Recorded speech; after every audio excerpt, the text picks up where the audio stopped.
Saudara-saudari, Injil kita pada hari ini diambil dari Injil Yohanes bab 13 ayat 21 sampai 33, dilanjutkan ayat 36 sampai 38. Setelah Yesus berkata, ia sangat terharu lalu bersaksi, "Aku berkata kepadamu, sesungguhnya seorang di antara kamu akan menyerahkan aku." Murid-murid itu memandang seorang kepada yang lain. Mereka ragu-ragu siapa yang dimaksudkannya. Seorang di antara murid Yesus, yaitu murid yang dikasihinya, bersandar dekat kepadanya di sebelah kanannya. Kepada murid itu Simon Petrus memberi isyarat dan berkata, "Tanyalah siapa yang dimaksudkannya."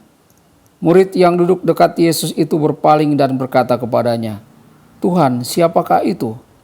Jawab Yesus, "Dialah itu yang kepadanya aku akan memberikan roti sesudah aku mencelupkannya."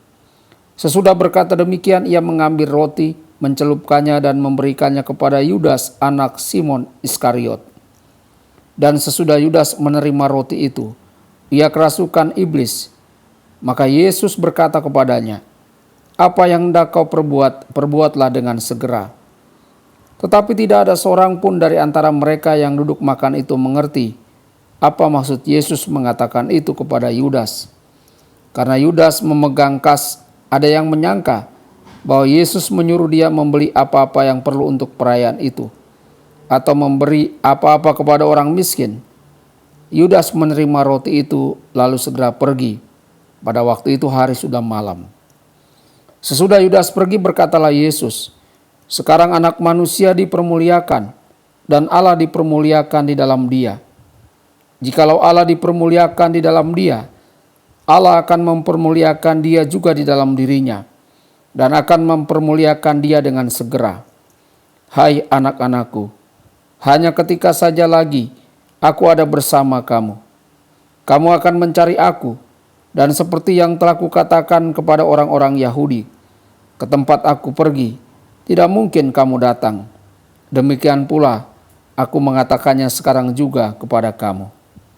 Simon Petrus berkata kepada Yesus, "Tuhan, kemanakah engkau pergi?" Jawab Yesus, "Ke tempat aku pergi, engkau tidak dapat mengikuti aku sekarang, tetapi kelak engkau akan mengikuti aku." Kata Petrus kepadanya, "Tuhan, mengapa aku tidak dapat mengikuti engkau sekarang? Aku akan memberikan nyawaku bagimu." Jawab Yesus, "Nyawamu akan kau berikan bagiku? Sesungguhnya aku berkata kepadamu, sebelum ayam berkokok, engkau telah menyangkal aku 3 kali." Demikianlah sabda Tuhan. Terpujilah Kristus.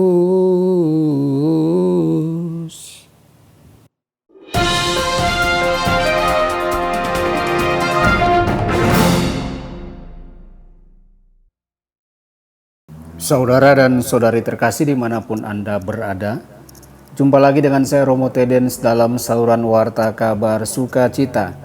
Semoga Anda semua dimanapun berada senantiasa dalam keadaan sehat dan berbahagia. Saudara-saudari, Petrus sangat mengasihi Yesus. Yesus adalah sahabatnya. Petrus akan melakukan apa saja untuk Yesus. Seperti kita, Petrus sedih memikirkan bahwa dia mungkin akan terpisah dari Yesus. Dia merasakan kekuatan cintanya dan tidak ragu untuk menyatakan bahwa dia bersedia mati untuk Yesus. Dia bersungguh-sungguh. Pada malam yang sama di Taman Getsemani, Petrus menghunus pedang tua berkarat dan menghadapi sekelompok tentara profesional sendirian. Dengan pukulan yang kuat, dia akan memotong telinga pelayan Imam Agung.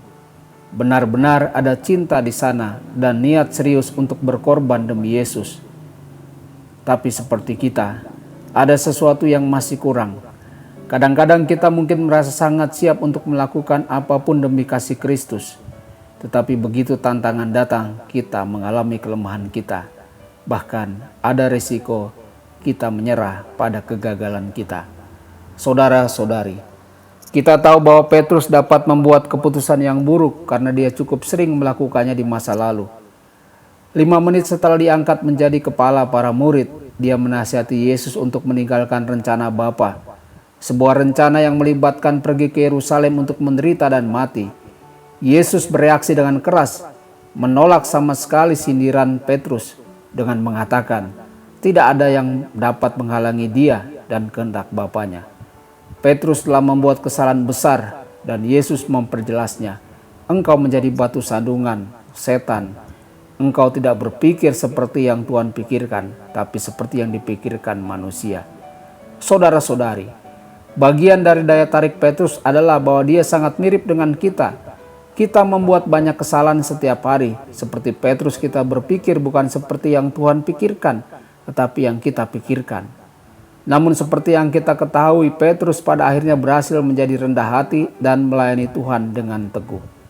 Petrus berpuas diri. Dia pikir dia mengerti situasinya. Semuanya berjalan dengan baik. Orang-orang akhirnya mengaku Yesus sebagai Mesias. Imam-imam kepala, ahli-ahli Taurat dan orang-orang Farisi kecewa tetapi tidak berdaya.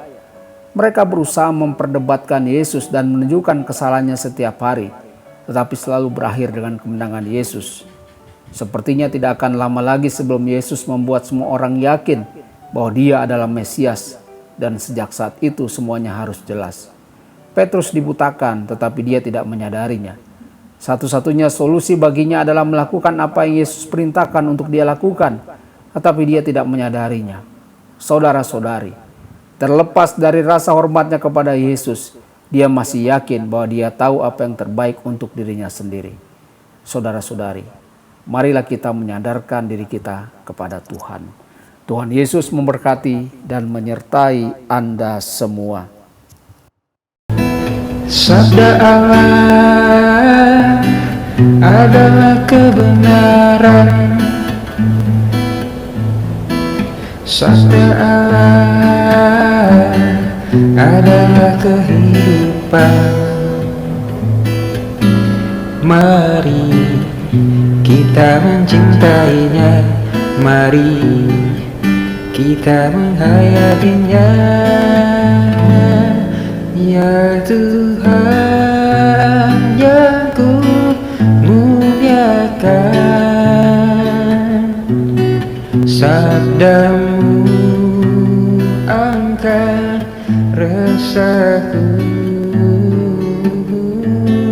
Mari kita